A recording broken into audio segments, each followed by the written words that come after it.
Det var fornøyde smil hos Arendals Bryggeri da de i midten av februar kunne sette det første brygget i sitt nye mikrobryggeri.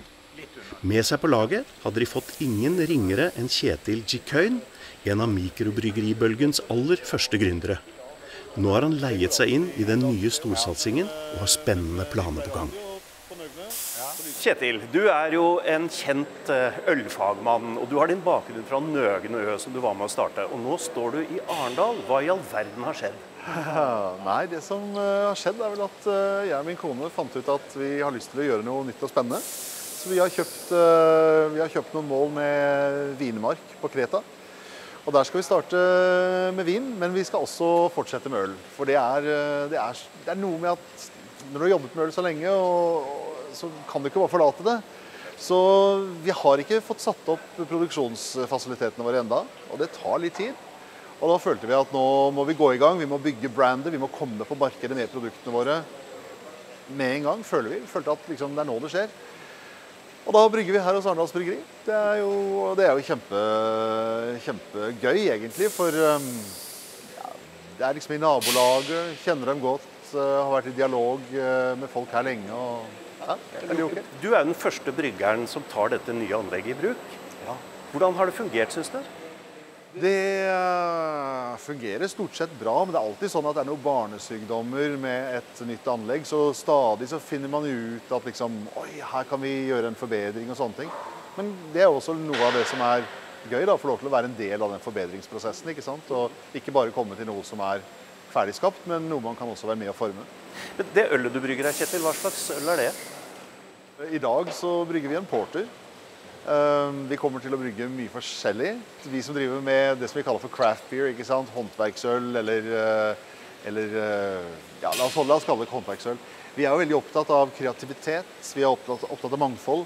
Så over tid så kommer det en masse gøy fra oss. Vi skal fortsette å være lekne, vi skal fortsette å skape noe nytt. Så dette her er jo bare en begynnelse. Men skal dette selges i Hellas som eget brand, altså et av dine merker? Ja, brandet heter Solo. Ja, skrevet på gresk, så ser det sånn ut. Hvorfor? Ja, det er liksom min kone og meg, vi har liksom dette som vår første, altså jeg var jo pilot tidligere, altså da snakker vi om soloflight, ikke sant? Det er vår første soloflyving da, for å si det sånn. Ja, så hyggelig at du legger den flyvningen til Arendal da, for disse gutta på bryggeriet. Hva synes du om den satsingen de gjør her? Utrolig bra. Dette her er helt eksepsjonelt i Skandinavia. I andre land så finnes det bryggerier som har spisset seg på å brygge for andre, eller at andre kan komme inn og brygge hos dem, som en egen forretningsidé. Og det som de har gjort her, med alle de tankene, alle de mulighetene til å brygge for andre, er et skup. Jeg tror at Arendals Bryggeri har en vanvittig spennende og lukrativ fremtid foran seg, fordi at det er så mange bryggerier som ikke har kapasitet til å brygge nok, eller som ikke har hatt kanskje finansielle muskler til å sette opp sitt eget bryggeri. Og da er det å få lov til å komme og leie seg inn et sted og brygge på et flott anlegg, profesjonelt, ordentlig. Det er akkurat det vi trenger, ikke sant? Leif Kristian Bråttkorp, å satse på et mikrobryggeri, er det å tenke stort? Ja, det er jo å tenke stort i den forstand at det er jo en investering bak, altså en risiko. Som du ser på anlegget så er det jo et relativt påkostet anlegg. Så i den grad er det jo å tenke stort, men det som er meningen det er å gjøre smått. Ja, men det at et stort industrielt bryggeri satser på å bygge et mikrobryggeri i tillegg, det er vel å tenke stort, for det er det ikke så mange som har gjort før. Nei, det er det vel egentlig ikke. Jeg tror faktisk vi er den første som gjør det, i alle fall i Norge. Ja. I denne skala i alle fall. Kan du si litt om forskjeller i volum mellom det store og det lille? Egentlig så kan jeg si det at et brygg her nå, det vi holder på med, det kommer ut på ca. 2000 liter. Mens et brygg fra det store kommer ut på 30 000 liter. Og det krever vanvittig mye mer arbeid å kjøre et mikrobryggeri på manuell basis enn å kjøre et automatisert anlegg. Ja, for dette mikrobryggeriet, det må passes på manuelt på en helt annen måte enn det store? Jeg vet ikke om du har sett hvordan vi har løpt rundt her. Jo, jeg har nemlig det. Det en fysisk utfordring, det å brygge i et mikrobryggeri, for du må være overalt hele tiden. Og du ser, jeg har jo holdt på her med å få regulert inn en temperatur her. En temperatur som er ekstremt viktig for at vi under kokingen av vørteren, som er nest siste trinnet i brygget, her står et brygg nå og koker. Og derfor så står du og brenner hendene dine på disse røra. Fordi at det er manuelt. Hadde vi hatt automatreguleringer og datamaskiner som hadde styrt det, så hadde det jo vært mye enklere. Men du har hørt at det er noe som heter termometer, så du slipper å få vannlemon på fingrene dine? Det finnes ikke noe bedre enn... dette skal være et håndlaget bryggeri, bokstavelig talt. Har dere tenkt å invitere andre gjestebryggere inn her også? Ja, det er litt av tanken vår, at vi vil ha andre gjestebryggere inn her for å brygge sitt øl. Arendals bryggeri har opplevd skiftende tider, og omstilling og nye satsingsområder er viktigere enn noen gang. Det er jo sånn at mikrobryggeriutviklingen har startet i garasjen i alle land. Og Norge var ganske sent ute. Vi begynte vel her for 10-12 år siden, og Kjetil var en av de aller første som fikk sving på det, men også han begynte i en garasje.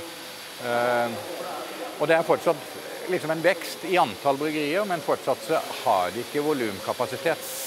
Og vi håper på mange måter at vi kan bidra med vårt anlegg til andre som har lyst til å komme her og brygge sitt øl. Vi kan lage øl til, nå er vel du kanskje allerede fylt 50, jeg vet ikke, men vi kan lage et øl til din 50-årsdag med bilde av deg selv på etiketten i relativt små opplag. Dette burde du sagt for 10 år siden, ja. Egentlig. Men jeg fyller vel noen runde tall om en stund. Ja, akkurat. Det var det som er så beklagelig, at jo eldre vi blir, jo mindre øl drikker vi. Men, jeg har ikke merket det på meg selv enda, men nå blir vi veldig personlige i dette intervjuet, synes jeg kanskje. Skal vi snakke om noe helt annet? Skal vi det? Den der, vil du ha den på 72? Ja, 72. Ja, og lenge skal du ha den der? Kvarter, vil jeg si. Ja, og så går vi opp i avmestring. Mikrobryggeriekspert Kjetil Jikøyn setter det første brygget på anlegget. En porter, et mørkt øl beregnet på det greske markedet. Men hvordan brygger man egentlig i et mikrobryggeri? Det som skjer her, er at vi starter med å meske maltet. Det vil si vi putter maltet i varmt vann og lar noen enzymer, naturlige enzymer som er i maltet, omdanne stivelse til sukker, sånn at du får fram sødmen. Og det foregår i denne tanken med da presis temperaturkontroll. Det er viktig. Hvis vi skal ta det til kronologisk, så burde jeg snakke litt om den neste tanken her. Men den er noe vi ikke bruker i dag, rett og slett fordi at den er spesiallaget for å koke andre typer ingredienser. La oss nå si at du skal lage et veldig tynt øl, og du vil bruke ris eller mais. Da trenger du den, for da må du koke det i seg selv først. Men når jeg sier at vi ikke har tenkt å bruke den, ja, du vet, hver høst så er det fristende å lage et pumpkin ale eller gresskarøl i forbindelse med Halloween og sånne ting. Der kan vi koke gresskar, altså. Så det er ganske kult. Det er ikke vanlig å finne sånne enheter i norske bryggerier. Så har vi et silkar. Hvis du ser inni her, ja, nå står Leif Christian da, men inni denne så er det altså en dobbel bunn, og det er altså en perforert bunn på toppen. Og når du da legger mesken inn der, altså disse knuste maltpartiklene, så kan du sile av den søte vørteren ned under denne bunnen her. Og nå bare vasker vi dette karet, sånn at det er klart til neste bruk. Den søte vørteren vi får under, den må selvfølgelig tas videre, og da pumper vi den videre til det siste karet, som er bryggekjelen. Og bryggekjelen, det er jo egentlig bare en svær gryte, for å si det enkelt. Og der koker vi vørteren. Hvorfor gjør vi det? Wow! Jo, det gjør vi fordi at vi skal få en del av proteinene i vørteren til å felle seg ut, sånn at vi får klart og fint og vakkert øl. Du skal gjerne få avdamping av en del ting som ikke smaker så godt. I tillegg så har det humle som skal koke, og humla den slipper ut bitterheten og smakene sine i den prosessen som er der. Så akkurat nå så er vi i ferd med å whirlpoole, som vi sier, denne vørteren. Det vil si, vi kjører den hurtig rundt i ring, så da får vi samlet sedimentene i midten. Sedimentene fra humle, protein som er koagulert og så videre. Og når den prosessen er over, så skal vi kjøle den ned og sette det på gjæringstank sammen med den gjæren vi vil bruke for å gjære det. Torstein Paulsen, du er daglig leder og en av eierne i Arendals Bryggeri. Dette må være en stor dag for deg også. Ja, det her er en milepæl at vi starter med mikrobryggeriet vårt, som vi har jobbet med nå i så mange måneder. Og endelig så er dagen kommet, og det er jo kjempegøy å da kunne ha en leietapper som ønsker å kjøpe øl av oss og eksportere til utlandet til og med. Fordi det er noen år siden Arendals Bryggeri eksporterte øl sist. Ja, etter det jeg kan se, så eksporterte Arendals Bryggeri øl på slutten av 1800-tallet. Om det var vellykket, det tror jeg for så vidt ikke det var. Men nå er det tydeligvis en ny start, for nå har vi fått en oppdrag med å produsere øl i første omgang til Hellas.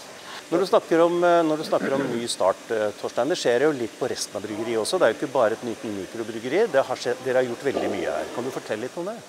Ja, når det gjelder mikrobryggeri, så er jo det et lite bryggeri i bryggeriet, for å si det sånn. Det er en investering på 8-9 millioner, men det er jo en del av en større investering.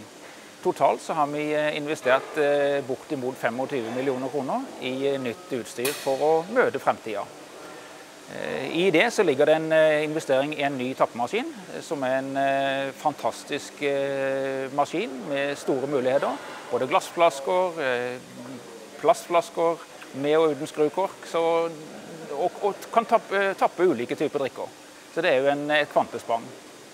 Så nå er jobben å skaffe oss gode samarbeidspartnere og kunder, og det som vi opplever i dag, det er jo ett av trinnene med at vi nå får en forespørsel fra utlandet og setter i gang med en gang.